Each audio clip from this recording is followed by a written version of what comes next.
I know it's here somewhere. Finally. Oh, it's time for the doctor.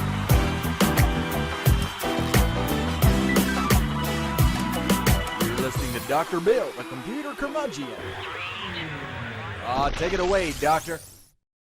Well, it's that time again, and the doctor is in. It's time once again for Dr. Bill, the computer curmudgeon.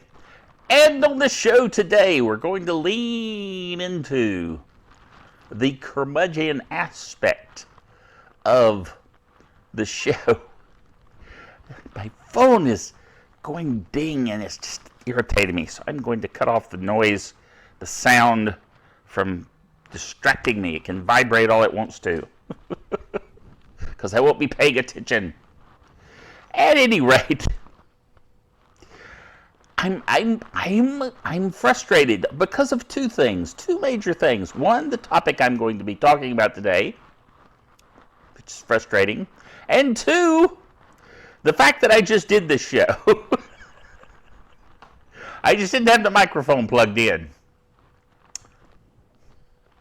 Just frustrating. I've been talking into the air for quite a while and being all upset. And I didn't get any of it recorded. Gotta love that when you're a YouTuber, right? No. But it has enhanced my upsettedness, which will help with the development of this show. So maybe it's a good thing. Who knows? We are proud members of the Tech Podcast Network. TechPodcast.com. If it's tech, it's right here on Dr. Bill, the computer curmudgeon. We're also proud members of the International Association of Internet Broadcasters. Yes. By the way, if you haven't subscribed to the show, some of you are going, do I even want to subscribe to this show? Yes. Yes, you do. And we've been at this show, I've been doing it now at least probably 17 years. I don't know. I don't go back and calculate these things like I probably should, time-wise. But it's been a long time. And I appreciate all of the subscribers that have subscribed. If you're watching right now, hi, and you haven't subscribed, click that little subscribe link thingy, the little button there, and also click on the bell icon. Ding. Okay? In order to be subscribed, and when you click on the bell, you'll be notified whenever there's a new video that comes out from this camera to you. What I want to talk about, though, is Red Hat. Red Hat, I am one of the very most early customers of Red Hat, okay? So if you're watching out there, Red Hat, one of your first customers, okay? I have a letter from them thanking me for being one of their first 100 customers. Ever. Ever. Okay? And I was excited at the time that Linux was going to be produced by a North Carolina company. I live here in North Carolina. I'm like, ooh, wave the flag. That's great. And this will be awesome. And I promoted Red Hat for a long time, and I had a Red Hat subscription, and I did a lot of things that were Red Hat promotion. And then later on, I used CentOS Linux, which was a derivative of Red Hat based on their code, which was open source and was available. And so CentOS used that to create CentOS Linux. And I ran an e-commerce business off of that. That was like 24 years ago that we started that business. And it was e-commerce. We had a shopping cart on the web. This is way back in the day when that was a big new thing, you know. And we ran our DNS server, our whole web server, all our whole infrastructure off of CentOS. Way back, okay? And actually migrated from CentOS to Red Hat so that we'd be fully supported as a business with a commercial official license. So I'm a customer. But here recently, they made the decision to close their source. Now, they're going to argue it's still open. But essentially, they kind of erected a wall between the actual source code and the rest of the world, which is not what open source is about. You have to basically have an account, and you then have to basically sign off on, oh, I'll look at your code, but I won't actually use it to develop my own operating system. I mean, that's not open source. It may not be closed source, exactly, but it's certainly not open source. It's kind of source, okay? So I'm upset about that. Now, there are community-driven Linuxes, anyway, that are available, like Debian comes to mind, that's community-based. Other distros that are truly open source in the GNU Linux world, but Red Hat ain't one of them anymore.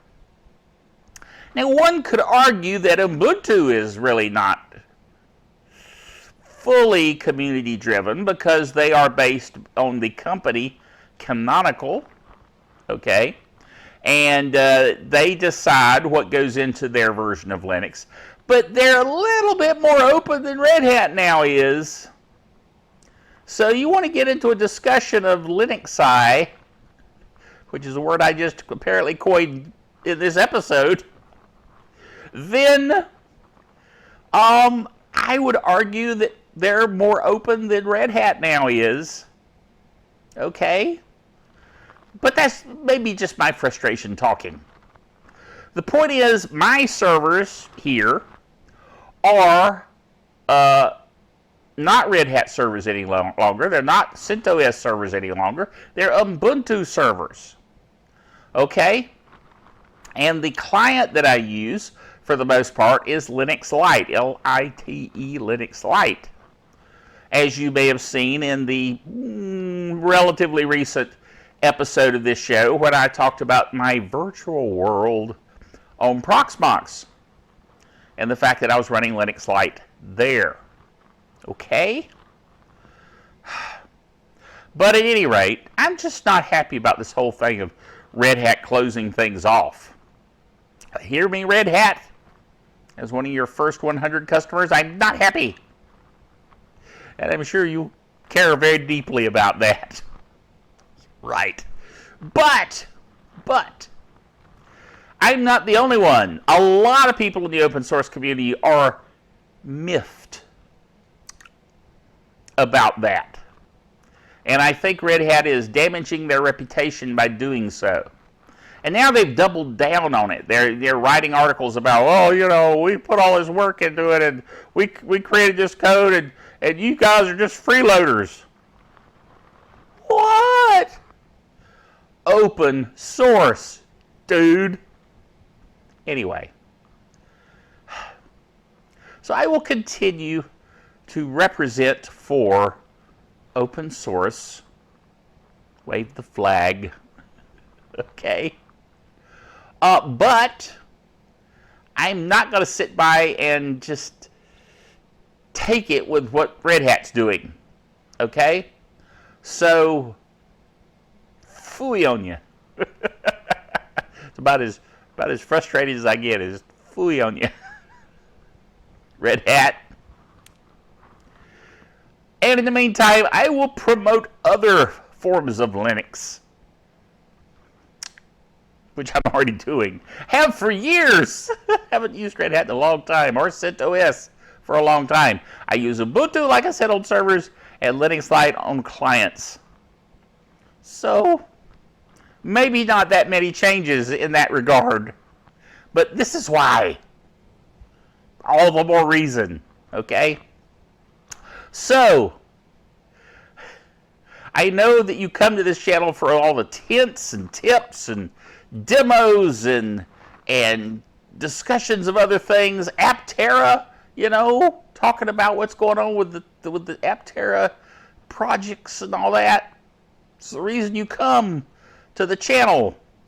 But you gotta put up with this kind of content every so often too, because I'm the computer curmudgeon. Okay? Tell your friends to subscribe to our channel for the benefit of hearing all this. Boy, I'm really arguing against myself. Anyway, I'd better quit while I'm behind. So remember until next time that the doctor is out of here.